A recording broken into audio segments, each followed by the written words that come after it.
Sintam-se acolhidos nos braços do Pai, acolhidos no coração de Deus. Quero convidar você a orar comigo agora. Querido Deus, como é bom saber que o Senhor é um Deus de perto, um Deus que se envolve com a tua criação por amor. Nessa acolhida que o Senhor nos dá, Senhor, nesse sentido de nós podermos descansar no colo de um Deus amado, que nos ama de uma maneira inexplicável. E hoje tu queres também, já estás fazendo isso, demonstrando o teu amor prático, mas tu queres demonstrar o teu amor no sentido do cuidado para com a tua igreja, trazendo a tua palavra para que ela possa ser acolhida nos corações também. Por isso abençoa tudo aqui, Senhor, que falarmos, e que tudo seja feito para a tua honra e para a tua glória, em nome de Jesus é que oramos. Amém. Uns dias atrás aí, muitos já devem saber, né? A gente orou aqui pela Rosana, pelo meu filho Mateus, lutaram contra a dengue. A dengue é uma doença infecciosa, né? De origem viral, ela é transmitida pela picada de um mosquito. E eles pegaram essas dengue. Então, nesses dias, a gente manteve aqueles cuidados básicos, né? Que é medicação, que é tomar muito líquido, fazer as consultas médicas, enfim, todos os medicamentos adequados. Então, a gente fez o procedimento básico do cuidado da dengue. Então, eles sentiam frio, febre, e a febre, eles sentiam, ela precisava ser analisada com frequência, né? A gente de vez em quando botava o termômetrozinho lá e precisava verificar se como é que estava a febre, né? Orando e clamando para que a febre baixasse e tal. Então era importante fazer essa medição com frequência e saber qual é o nível que estava para verificar a gravidade dessa enfermidade. Então, se há uma febre no corpo, isso quer dizer que tem alguma coisa errada, né? Então a febre é isso, ela funciona como um alarme no nosso corpo. E também aquela sensação de frio, né? A gente está com o corpo quente, né? Dá uma sensação de frio. E aí pesquisando eu vi que é interessante que essa sensação de frio ocorre porque o corpo ele passa a perder calor muito rapidamente. A partir do momento que os vasos sanguíneos da pele se dilatam, irradiando mais calor para o exterior. Enfim, o corpo humano, queridos, é uma máquina exemplar. E eu fico, sempre quando tenho um contato com os médicos, eu fico pensando que os médicos deveriam ser os cristãos mais fervorosos, porque conhecem o ser humano, né, por dentro e por fora. Mas creemos que tudo é um processo. E todas as coisas que acontecem conosco não são por acaso. Então eu entendo que, né, considerando essa situação da enfermidade da Rosana e do Mateus, eu acho que eu peguei alguma coisinha ali, mas não foi aquilo tudo. Acho que o mosquitinho ali não gosta muito de mim. Que bom, né? Mas a gente costuma refletir sobre as coisas que acontecem na nossa vida. E aí, dentro dessa temática, né, eu sei que Deus tem um propósito e é interessante observar. Por isso, o tema dessa mensagem justamente é o termômetro espiritual. Por quê? Num primeiro aspecto, há sinais de alerta no nosso corpo, né? O nosso corpo ele nos dá sinal de alerta quando alguma coisa está errada, que no caso é a febre. Mas a Bíblia ela também descreve a igreja como um corpo. E esse corpo, que é a igreja, ele também apresenta alguns sinais de alerta. Que bom que não é só um, né? São vários sinais de alerta que a Bíblia apresenta. Mas agora vamos considerar o fato de que antes que a gente conhecer a mensagem do Evangelho, que nos salvou, nós vivíamos na ignorância dos acontecimentos espirituais. Simplesmente as coisas aconteciam por acontecer e não nos dávamos conta do que estava acontecendo. Antes de a gente reconhecer o senhorio de Jesus em nossas vidas, nós vivíamos em trevas e a maioria nem sabia disso. E Jesus nos tirou dessas trevas. Jesus nos tirou dessas trevas e nos transportou para a sua luz. A luz nos dá um vislumbre, né, daquilo que nós precisamos enxergar. E muitas vezes nós precisamos de luz, e especialmente o Evangelho é uma luz para que a gente tenha direcionamento do nosso viver.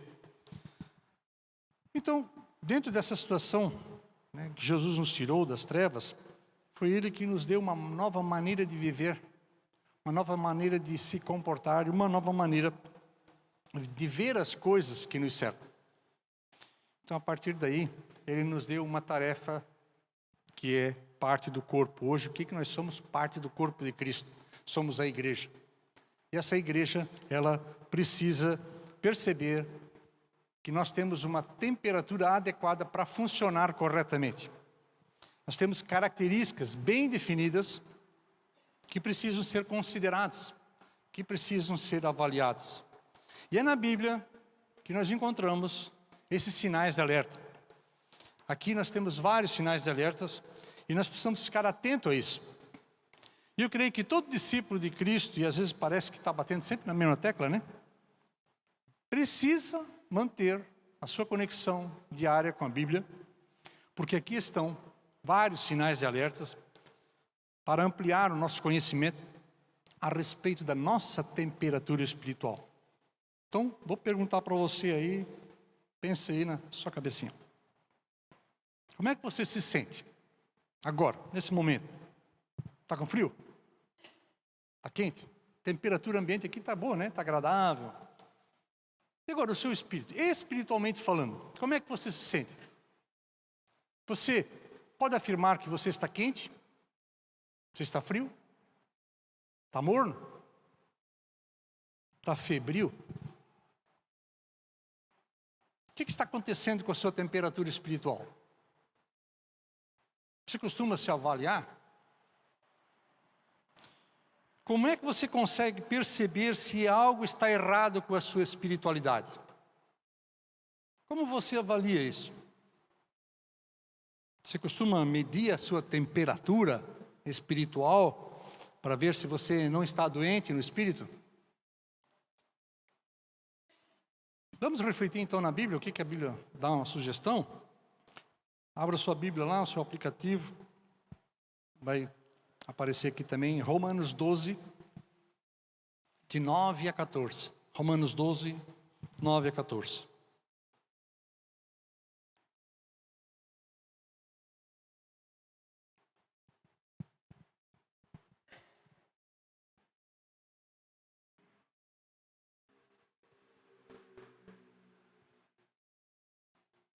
O texto bíblico diz o seguinte: o amor deve ser sincero.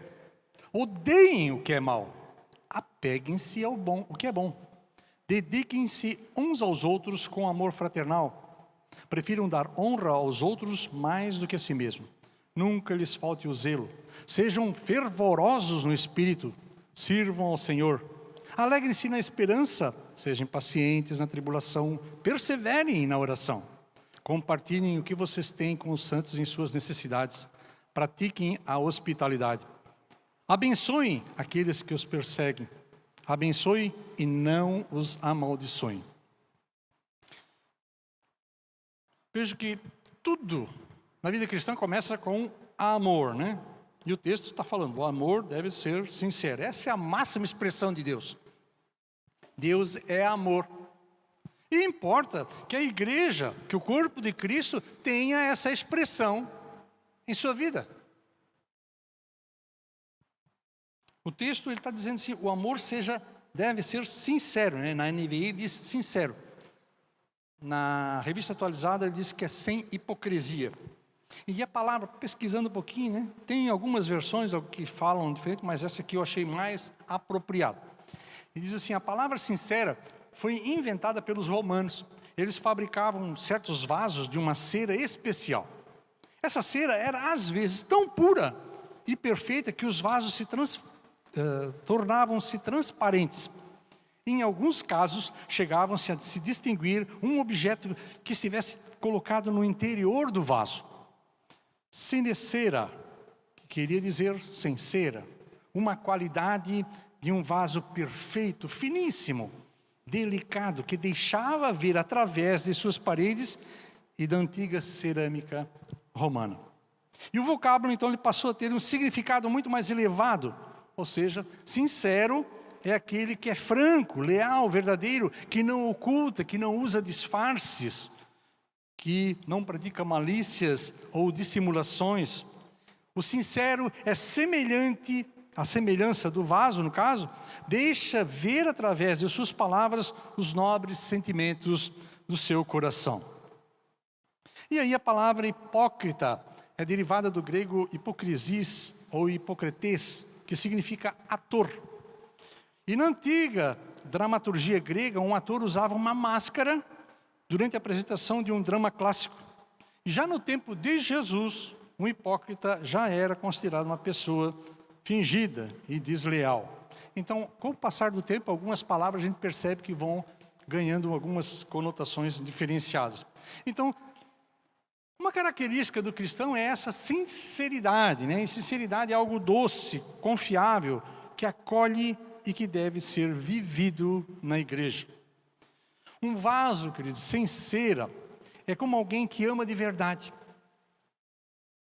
Algo que não pode ser fingido.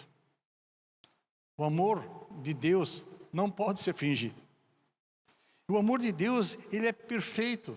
E justamente esse amor nos aperfeiçoa a cada dia, nos moldando, nos transformando. Nós somos como vasos imperfeitos, sendo trabalhados, né?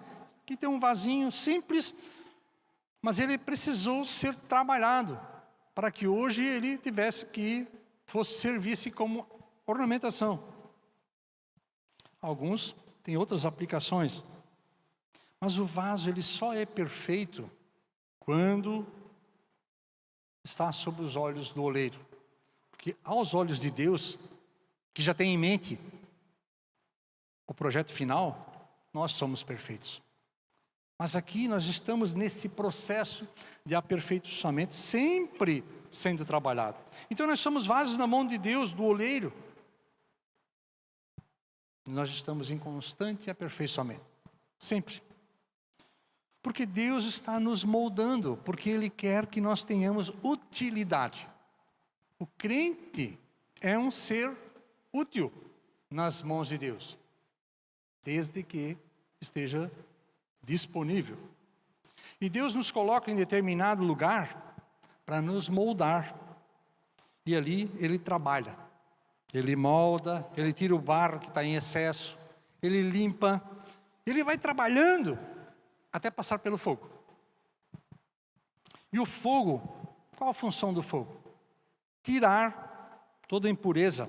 Ele tira tudo o que não é bom para o vaso, o que não seria o adequado, purificando, tornando ele resistente. Deus costuma usar diversas formas criativas para trabalhar conosco, para atingir o seu propósito em nossa vida. Uma perguntinha para você.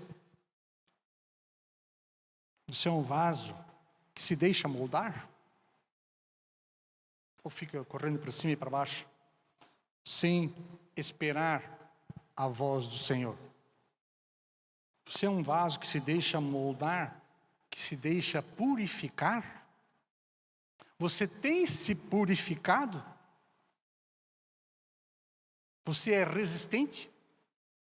Ou qualquer coisinha trinca, quebra? Todo cristão precisa passar pelo fogo da palavra de Deus. Então, queridos, nós não podemos fugir da palavra. Se você é um cristão que está fugindo da palavra de Deus, você precisa se reconverter, se consagrar. Porque não existe cristianismo sem se amoldar na palavra. Tem muita gente pregando o evangelho por aí estranho, deixando inclusive a palavra de Deus de lado.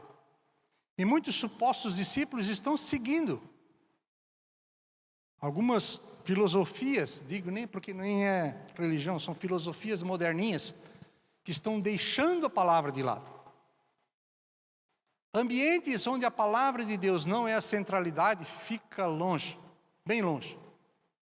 Você precisa deixar que esta palavra, que é a palavra de Deus, molde a sua vida, molde os seus pensamentos. É o que a Bíblia nos dá como alerta, como um sinal para Nós percebermos o quão é importante o nosso relacionamento com Deus. De vez em quando a gente ouve dizer que não tenho tempo para isso, não tenho tempo para isso. Não se engane. Tempo existe. E para aquilo que nós acharmos realmente importante, nós vamos achar tempo. Então, se você não tem tempo para ter comunhão com a palavra de Deus, é porque você não acha importante. Então, você pode, de repente, ter uma surpresa bastante desagradável. Porque Jesus não vai te mandar um WhatsApp dizendo, te consagra que eu estou chegando. Ele já falou isso. Ele está te dando um alerta. Cai na real. O tempo está chegando. Deixe-se colocar no fogo de Deus. Deus tem muitas formas criativas de trabalhar conosco.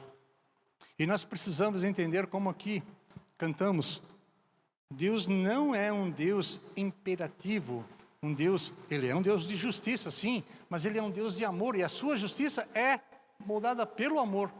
Então Ele nos acolhe. Ele quer ter prazer na nossa comunhão. Deus é o mais interessado em que nós tenhamos comunhão com Ele. Mas uma comunhão de qualidade. Um tempo de qualidade. E eu pergunto de novo, você tem se deixado moldar por Deus?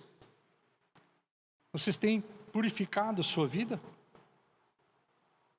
Não fuja da palavra, de maneira alguma. Porque aquele que não se deixa moldar, está vivendo apenas uma religiosidade superficial. Não vai resistir na provação. Vocês acham que temos provação hoje? Isso é muito, muito, muito antes do início das dores, queridos.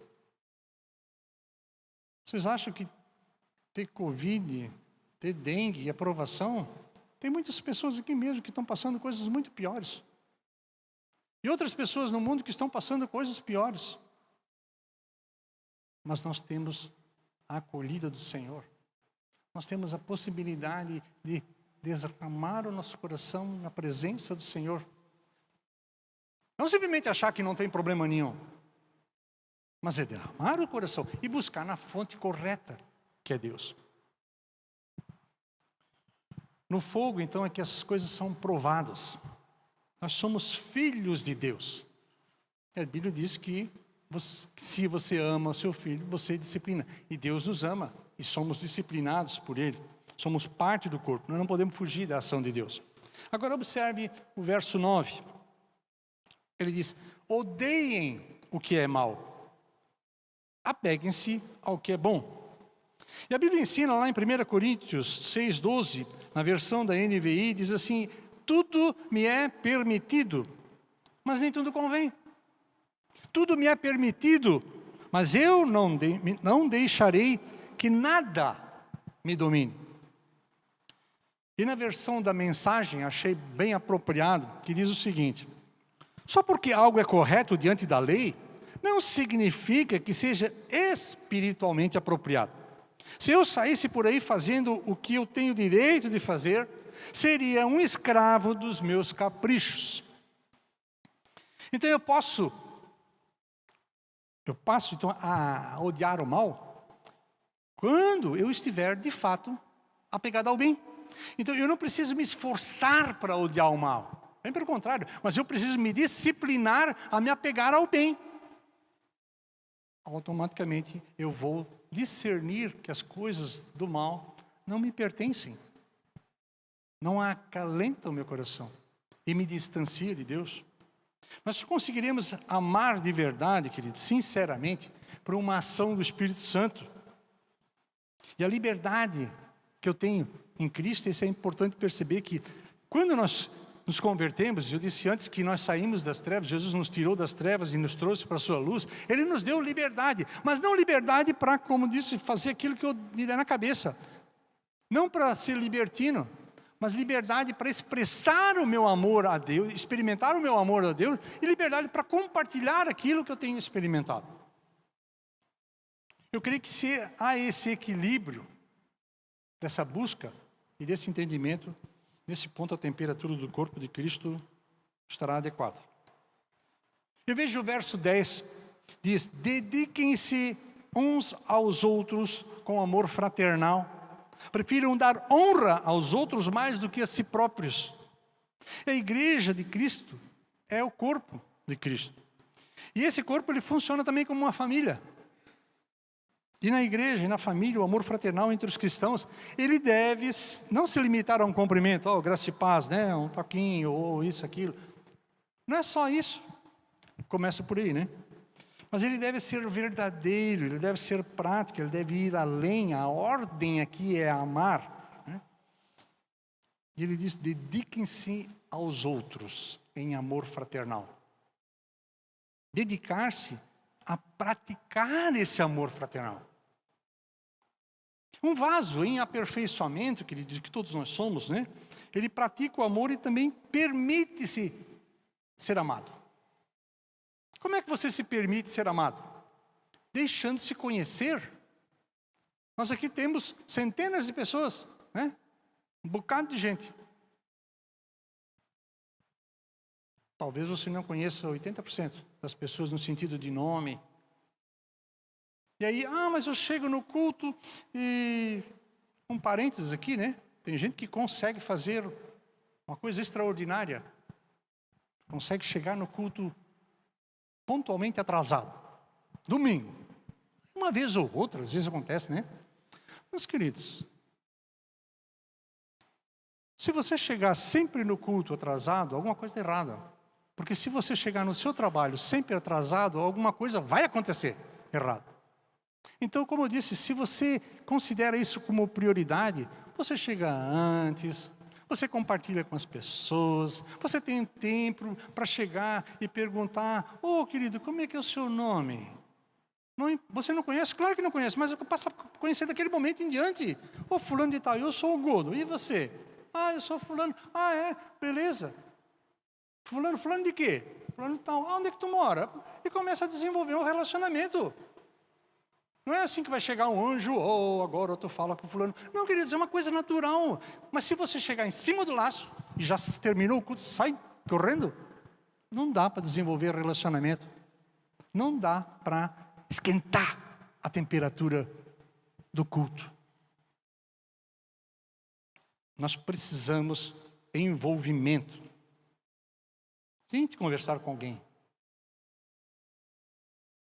Antes do culto, né? Já tinha um burburinho. É tão gostoso ouvir isso, não é? Aí começa, beleza, agora tem um momento de começar. E às vezes aquele papinho que não deu para terminar, se você tivesse vindo um pouquinho antes, teria concluído. Percebe? Então é isso. São práticas, queridos, que nós precisamos desenvolver. Eu vou para o culto celebrar com meus irmãos em Cristo, porque lá eu sou acolhido, lá eu posso orar, lá eu posso... Não precisamos esperar o momento da oração. Ora com os irmãos lá na frente, um pouquinho antes. É por isso que, então, a gente precisa ser um pouco proativo, né? Então, fala, compartilha, essas coisas são importantes, essa prática, eu creio que ela gera um aconchego, um senso de pertencimento. Isso tudo fortalece os relacionamentos. Eu creio que isso pode ser feito não só nos cultos, mas nos grupos familiares, né? Nos eventos, nos encontros informais. O texto diz aqui: dediquem-se. Não é para fazer uma vez na vida. Talvez no primeiro contato, poxa, não fui bem recebido, a pessoa ficou meio reservada. Tenta de novo. E tenta de novo. E vai desenvolvendo. E vai participando e envolvendo. Certamente a temperatura do culto, né? Eu creio que os outros eventos serão diferentes para você. Porque você tem um propósito. Então, há necessidade de uma constância nesse tipo de relacionamento. Agora, vamos observar aqui o verso 11. Nunca. E quando a Bíblia diz nunca, é nunca. Nunca lhes falte o zelo. Sejam fervorosos no Espírito. Sirvam ao Senhor. Ter fervor é ter zelo, querido. É ter uma grande dedicação, uma devoção ardente. E a carta de Paulo aqui aos Romanos, ela continua orientando a igreja nesse sentido, né? De zelo, de fervor, de serviço. E em algumas situações nós ouvimos aí que a igreja precisa mudar, né? A igreja precisa mudar isso, precisa mudar aquilo e tal. Como se a igreja fosse algo que estivesse fora da nossa vida. Eu creio que não é assim. A igreja somos nós. E se algo não está bom com a igreja, nós precisamos olhar para nós. Não é estrutura. Isso aqui não é igreja. Isso aqui é uma estrutura onde a igreja se reúne. Então, se algo não está bom, vamos olhar para as pessoas e cada um olhe para si. O que eu posso contribuir para que aconteça algo? Qual a minha participação? O que Deus está pedindo de mim para que a minha contribuição seja relevante, seja significativa na vida da igreja?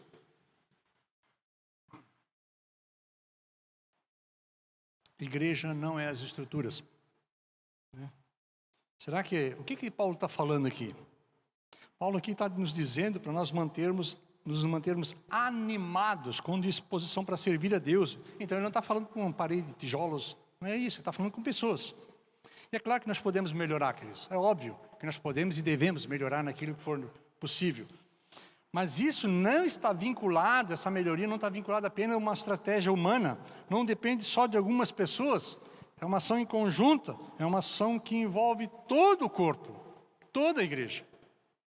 E esse fervor, a dedicação, a devoção ardente, ela deve estar na vida de cada discípulo, quando ele ora pelas suas necessidades, mas também quando ele ora pelas necessidades dos outros. Fervor quando ele lê a palavra de Deus, quando ele estuda a palavra, quando ele traz as ofertas generosas com fervor. Fervor no testemunho do que Deus está fazendo na sua vida e na vida da igreja, no corpo de Cristo. E fervor para servir o corpo, e não enterrando talentos. Então, mais um detalhe aqui, um parênteses. Se você não está envolvido em nada na igreja, está na hora de acordar, né, meu querido, minha querida? Alguma coisa você precisa fazer porque você recebeu dons espirituais. E os dons espirituais é para usar na vida da igreja. Não é só para você. Lembra das parábolas dos talentos? O que aconteceu com aquele que enterrou os talentos? Ele literalmente se enterrou, né? Então você tem dons. Então, corre aplicá-los. E se você está aplicando, aplique-os com fervor, com dedicação, com devoção ardente. O seu envolvimento na obra de Deus é um bom termômetro de sua espiritualidade. Quer ver algo acontecer de novo na igreja? Faça acontecer em sua vida. E aí, fatalmente, vai contagiar.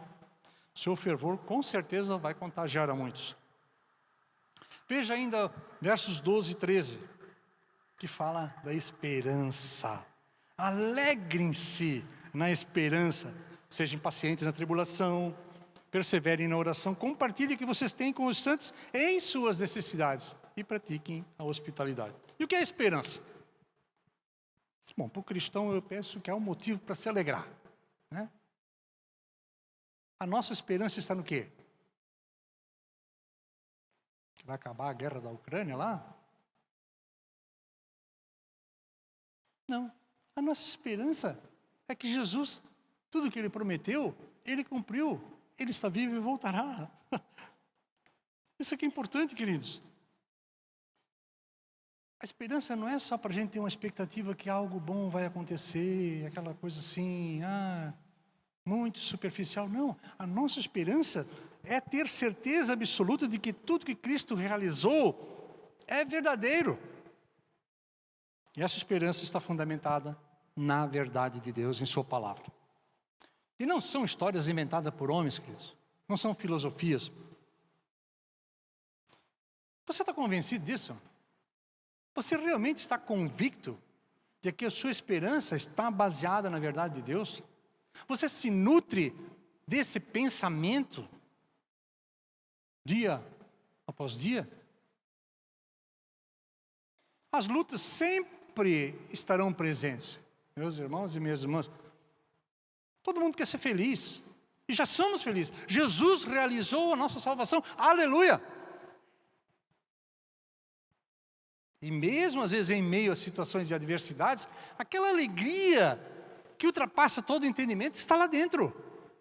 Ela não será abalada, porque não depende de nós. Foi Deus que deu essa disposição. Foi ideia dele de nos salvar, queridos. Foi ideia dele de nos amar. Foi ideia dele de desenvolver essa estratégia chamada igreja, o corpo de Cristo. E nós estamos nele, inseridos.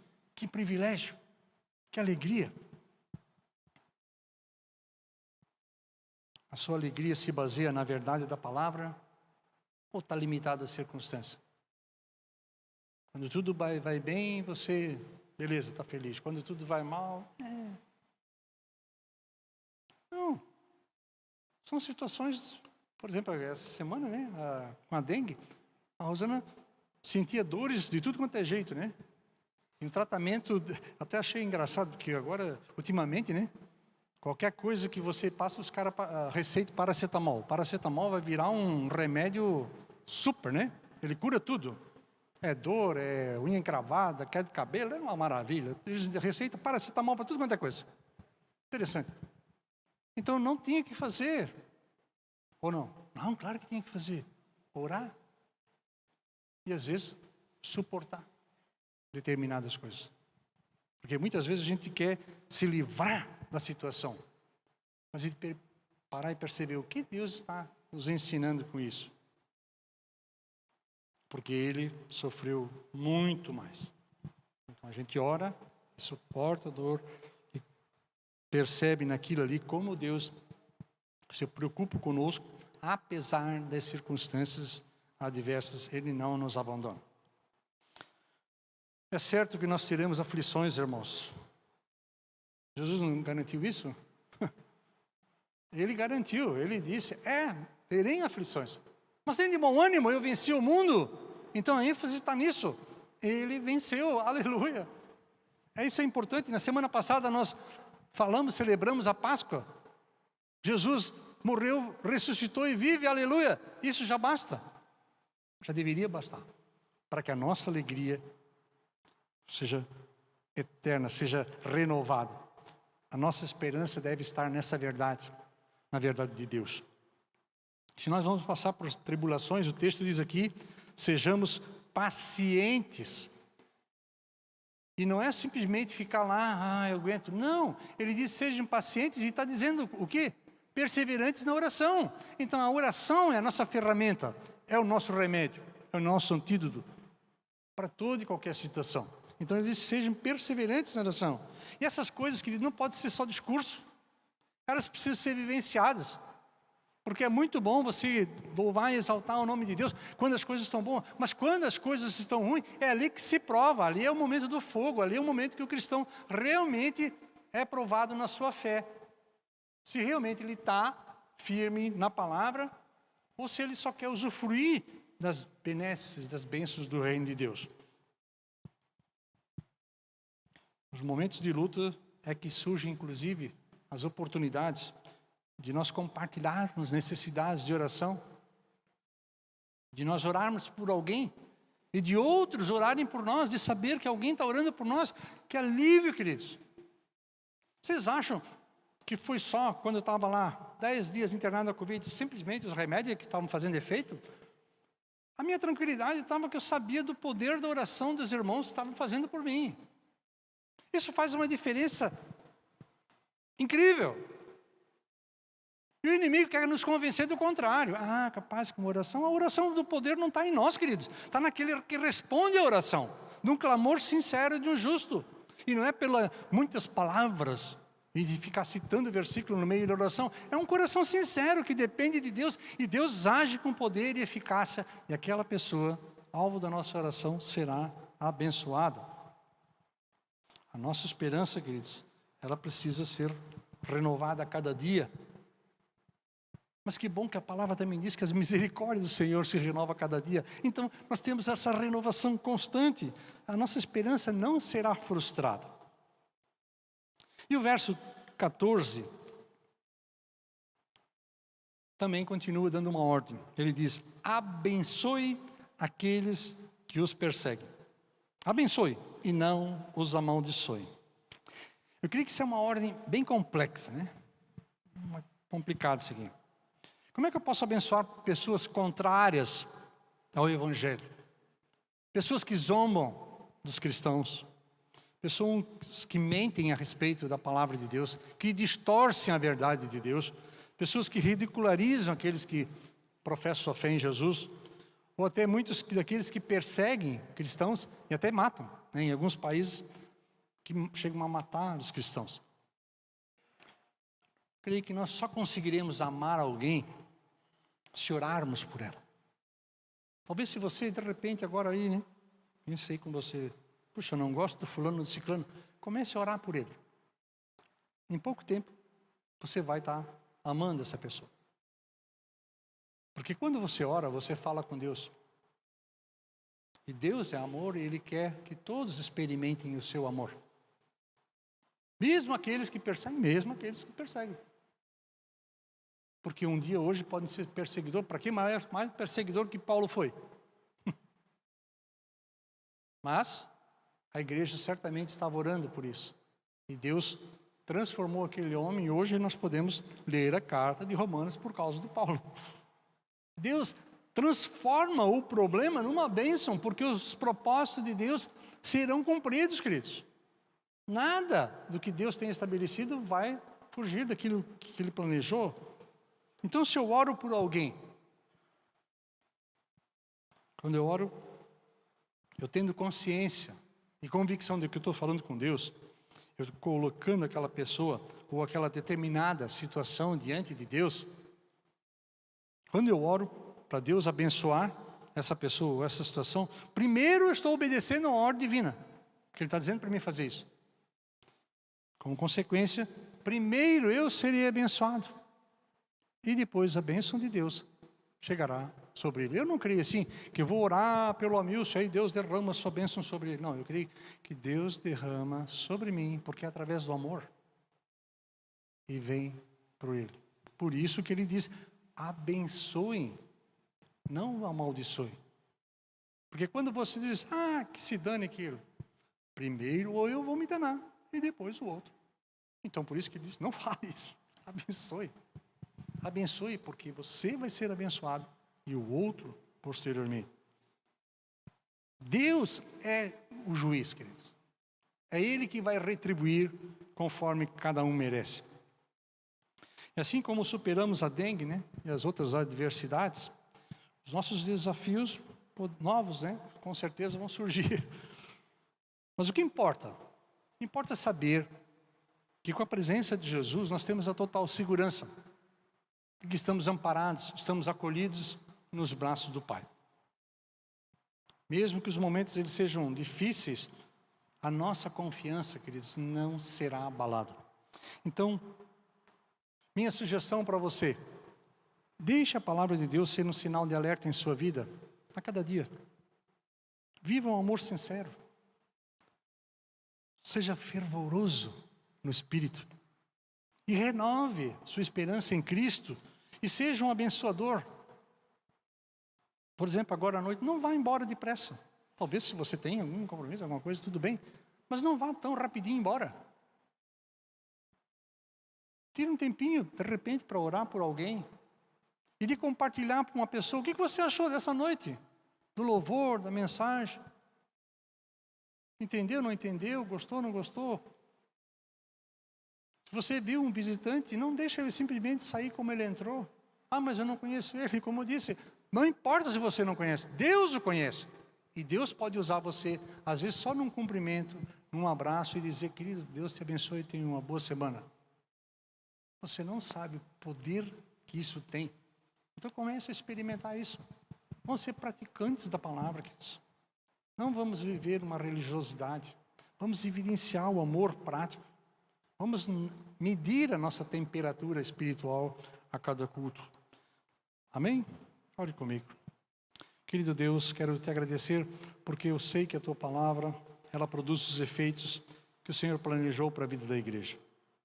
Eu quero te pedir graça e misericórdia, para que o teu Espírito, auxilie, Senhor, cada pessoa aqui presente a manifestar o teu amor, tanto em sua vida pessoal, como na vida do seu próximo, do seu semelhante.